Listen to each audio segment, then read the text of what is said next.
Hai, namaku Aldi Abdul Aziz. Aku hidup di negara yang dipuja sebagai negara demokrasi terbesar di Asia Tenggara. Percontohan bagi negara lain.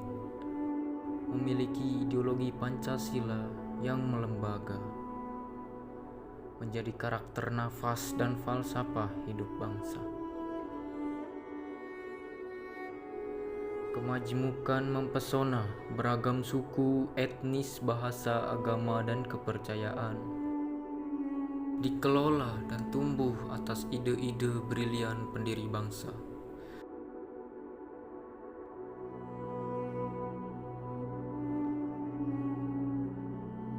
Sebutlah Soekarno, Hatta, Yamin, dan Supomo, tokoh besar yang menggoreskan makna pada keindonesiaan. Demokrasi yang dielulukan kini terancam. Lautan aksi penolakan oleh mahasiswa dan pelajar. Bagaimana terdapat proses diam-diam berselimut representasi rakyat. Bekerja hendak mengesahkan berbagai undang-undang yang sangat penting menakar kehidupan publik. Partisipasi publik mengalami defisit, nyaris bangkrut apabila tidak ada perubahan.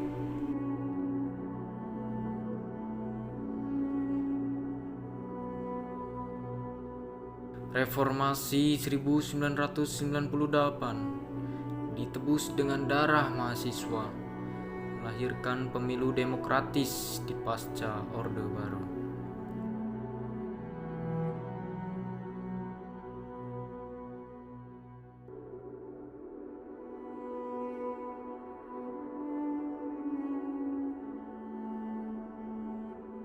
Harapan bagusnya sistem pemilu kita diawali reformasi, banyak ditiru negara lain, menjadi proyek percontohan demokrasi.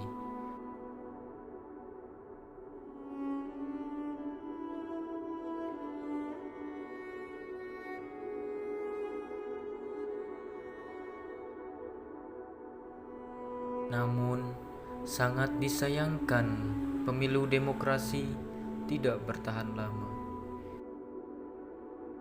Kini setelah melewati beberapa dekade, penerapan demokrasi di Indonesia mengalami penurunan signifikan. Seiring dengan munculnya berbagai permasalahan yang mendera negeri ini. Mulai dari kasus korupsi yang seolah tiada habisnya,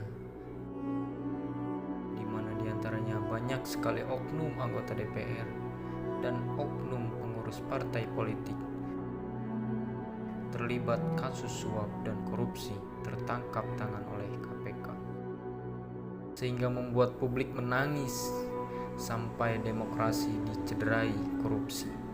Belum lagi kasus-kasus penggusuran masih terjadi mengusik naluri hak asasi manusia.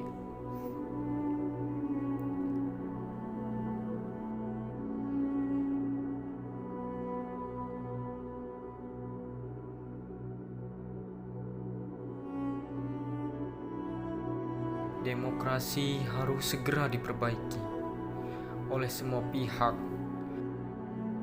Ruang publik harus kembali disehatkan melalui partisipasi publik, bukan kursi, apalagi mobilisasi. Partisipasi peran aktif masyarakat yang luas dan mengawasi semua kebijakan yang dibuat oleh pemerintah harus segera terwujud.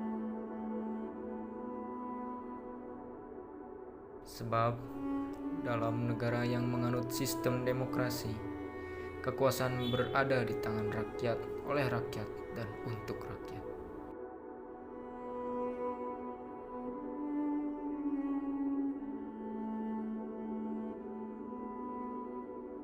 Selain itu, hukum harus diperbaiki, kembalikan marwahnya, tegak lurus pada siapapun yang melanggar hukum ditindak tanpa pandang bulu. Korupsi dimatikan hingga sampai ke akarnya.